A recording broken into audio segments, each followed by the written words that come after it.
اللہ اللہ اللہ اللہ۔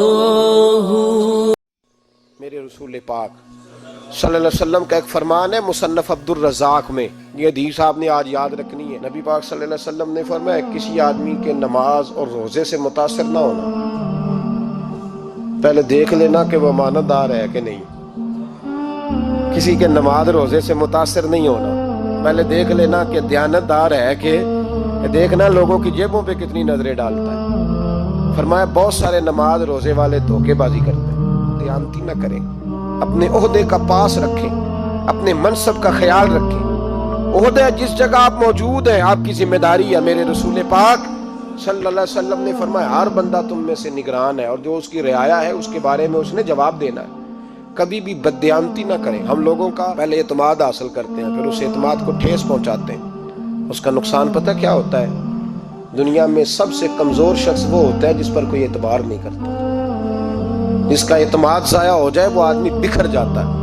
کبھی بھی دھوکہ دہی کی پالیسی نہ بنائیں۔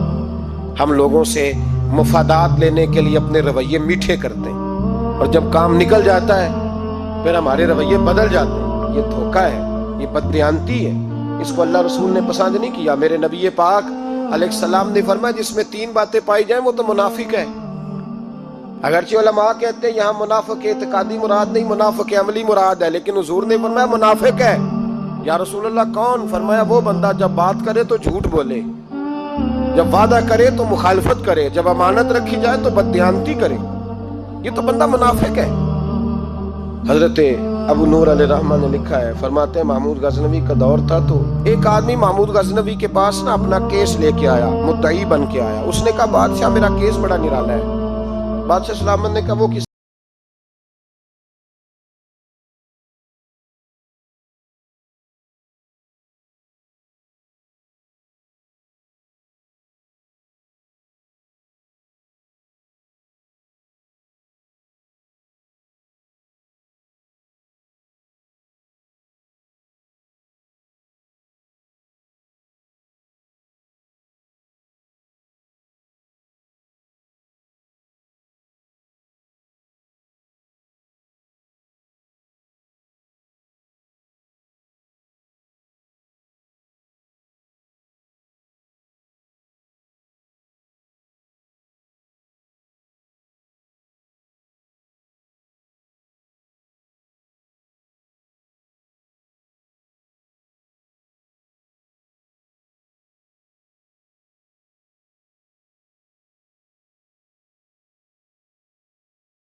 خیر ان کی بھی زیادتی ہے۔ اس طرح کی پابندیاں شریعت اسلامیہ میں جائز نہیں۔ اللہ کے گھر مسلمان جب چاہے جا سکتا ہے، لیکن وہ کہتے ہیں جی 2000 ریال دے جس نے 2 سال بعد بھی آنا ہے. انہوں نے پابندی لگائی تو ہمارے ایجنٹوں نے بھی کئی خاص ٹریننگ حاصل کی ہوئی ہے, پتہ نہیں کہاں سے سیکھ کے آئے, انہوں نے بھی رستہ نکال لیا. ایک صاحب سے میں نے کہا کہ جناب وہ 2000 ریال لگ گیا تو کیا کرنا ہے؟ کہنے کوئی مسئلہ نہیں, پاسپورٹ نواں بنوا لو, گنجائش ہے. یعنی ہر شے کا حل ہے. تو میں نے کہا یار اب عمرہ کرنے جاتے وقت بھی بندہ دھوکہ دے کے جائے, اللہ کے گھر جاتے وقت بھی اس طرح کی حرکت کرے, کیا حال ہو گیا. ہر چیز کا لوگوں نے حل نکال لیا, ہر چیز کا لوگوں نے سٹائل بنا لی. ایسا نہ کریں, یہ درست نہیں. احمد رفو کر کہنے لگا اس طرح سیوں گا کہ پھاڑنے والے کو بھی پتہ نہیں ہوگا, پیسے لے یار تو سی دے. اس نے سی دی, اگلے شام ہی لا کے بچھا دیا گدا. تیسرے دن بادشاہ سلامت آئے, آ کے پہلی نظر گدے پہ ڈالی. اس نے بلایا سب ملازمین کو, کہا کس نے سیا ہے؟ کہا جناب کیا ہوا؟ کہا یہ پھٹا ہوا تھا. کس نے؟ کہا نہیں پھٹا ہی نہیں. وہ کہنے لگے بنو بات, میں خود پھاڑ کے گیا تھا. تو بتاؤ صحیح سیا کس نے ہے؟ کہا جناب آپ پھاڑ کے گئے تھے تو بتایا کیوں نہیں؟ فرمانے لگے اسی لیے تو بتایا نہیں تھا کہ تم خود تحقیق کر لو. بلاؤ بتاؤ سیا کس نے. تو بلا لیا, احمد رفو کا آ گیا. اس کو جب بلا کے سامنے بادشاہ کھڑا کیا, کہا بھئی تم نے سیا ہے؟ کہنے لگا حضور آپ کے سارے ملازم اکٹھے ہو کے آئے تھے, میری غلطی کوئی نہیں. کہا نہیں یار تو بڑا کاریگر ہے, میں نے اپنے ہاتھ سے پھاڑا تھا پر مجھے بھی نہیں پتا چل رہا کہاں سے پھٹا تھا. اچھا یہ بتا یہ تھیلی جو ہے یہ بھی تو نے سی تھی؟ اس نے کہا جی آپ کے خادم کا ہی کارنامہ ہے. وہ فلانے علاقے کے قاضی صاحب آئے تھے, اس میں سے ہیرے نکال کے تو کھوٹے سکے بھرے تھے, تو مجھے بھی تھوڑا سا حصہ ملا تھا. محمود نے سارے گواہ بھی اکٹھے کر لیے, ثبوت بھی اکٹھے کر لیے. پھر قاضی کو بلایا, پہلے سارے ثبوت اور گواہ کیس حل کر لیا. پھر ہمارے ہاں یہ حال ہوتا ہے کہ مدعی 2-3 ہفتے کے بعد خود ہی ہاتھ باندھ جاتا ہے, کہنا تسی میری جان چھڈو, مجرم پھڑو پاوے نہ پڑھو. وہ کہتا ہے مجھے معافی دو, میں رہا. ظلم ہے نا, ظلم زیادتی ہے کہ جو بیچارہ اتنے سوال مجرم سے نہیں ہوتے جتنے مدعی سے ہوتے. اب یقین کریں اتنے سوالات ہوتے, وہ بیچارہ ہف جاتا ہے. یہ طریقہ درست تو نہیں ہے کہ لٹ گیا اور دوسرا طرح طرح کے سوالوں کے جواب دیتا پھرے بیچارہ. سارے ثبوت اکٹھے کر کے قاضی صاحب کو بلایا, تنہائی میں لے جا کے. محمود غزنوی نے کہا قاضی صاحب آپ سے غلطی ہو گئی, غریب آدمی تھا, وہ لٹ گیا ہے, اس نے تو بڑی مشکل سے کچھ ہیرے جمع کیے تھے اور اس کی کل کائنات تھی, تو آپ اس کا مال اسے دے دیں, بات ختم. قاضی صاحب کہنے لگے آپ مجھ پہ الزام لگا رہے ہیں, سوال ہی نہیں پیدا ہوتا. آپ میری داڑھی دیکھیں, آپ میرا اعزاز دیکھیں, دنیا جانتی ہے میں اس طرح. قاضی صاحب انسان بھول ہی جاتا ہے, بندہ بھول جاتا ہے, غلطی ہوگی. مال نے کہا نہیں سبق. کہا میں تنہائی میں پوچھ رہا ہوں, میں اس وقت پوچھ رہا ہوں جب دوسرا موجود کوئی نہیں. آج توبہ کر لے, میں کچھ نہیں کہوں گا, تو میری زبان پہ اعتبار کر, تجھے پتہ ہے میں جو کہتا ہوں اس پہ عمل بھی کرتا ہوں, باز آ جا. پر قاضی نے کہا نہیں میری غلطی کوئی نہیں. محمود نے پھر بڑے دربار میں بلا لیا, مجمع عام میں.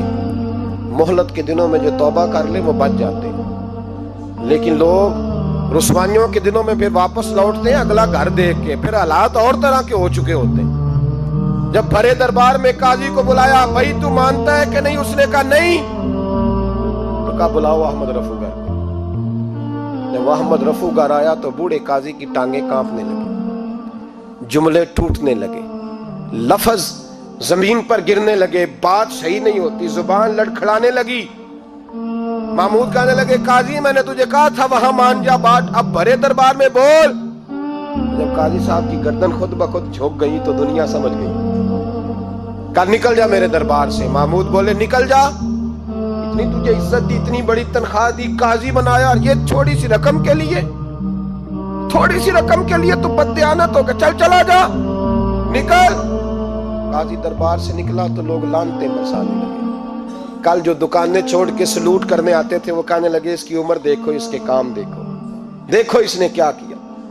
گھر گیا, بچے جن کے لیے پاپ کمایا تھا, جنہاں لی تو پاپ کمائے ہن کتھے نہیں ہو تیرے کر دے. وہ بچے کہنے لگے ابا جی ہم تو سکول مدرسہ جانے کے قابل نہیں رہے, امید تھی کہ بیوی ساتھ دے گی.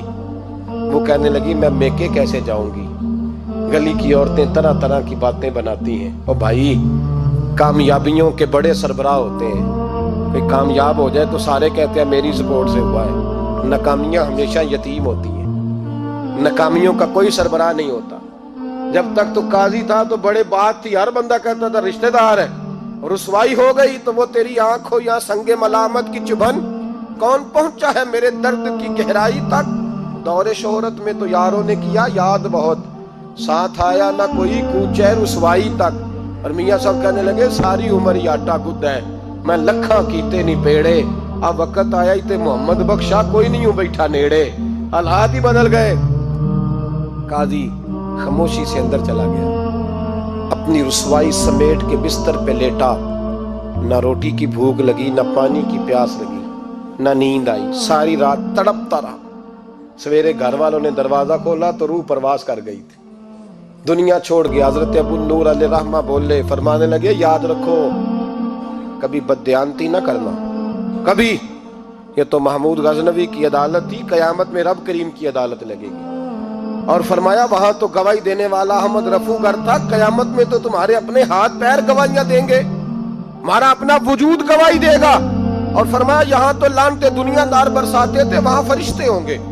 اور قاضی کو تو موت آ گئی تھی، قیامت میں تو دوبارہ موت بھی کوئی نہیں آئے، وہاں تو رہنا ہے اور سہنا ہے۔ بددیانتی معاشرے میں اتنی بددیانتی ہر جگہ، اس معاشرے کا بھی کچھ بنے گا جہاں دوائی بھی خالص نہ ملے، جہاں دوائی میں بھی بددیانتی ہو۔ لوگ اپنے بچے کو آکسفورڈ یونیورسٹی میں پڑھانے کے لیے غریبوں کے بچوں کے رگوں میں جو دوائی اتارے وہ بھی 2 نمبر۔ اتنا بڑا بھی کو بددیانت معاشرہ ہوتا ہے کہ لوگ یہاں تک دھندا کریں، یہاں تک کہ لوگ لوگوں کی زندگیوں سے کھیل جائیں، اور ہمیں احساس تک نہ ہو کہ کوئی مر جائے گا، کوئی ڈوب جائے گا، کیا بنے گا۔ اور جس نے وہ رجسٹر کی دوائی کی، اس نے 2-4 لاکھ روپیہ لیا، اور اس نے یہ نہیں سوچا کتنے انسان میری وجہ سے مریں گے۔ قتل صرف یہ تو نہیں ہوتا گولی مار کے مار دینا، لوگوں کی زندگیوں سے لوگ کھیل جاتے ہیں، لوگ تباہی کر جاتے ہیں، لیکن بددیانتی سے باز نہیں آتے۔ میرے رسول پاک علیہ السلام کے غلاموں، نبی پاک صلی اللہ علیہ وسلم نے ذرا سی بددیانتی، اور صحابہ کا یہ مزاج تھا، اتنی سی بھی کبھی ان سے غلطی ہوتی تو تڑپ جاتے۔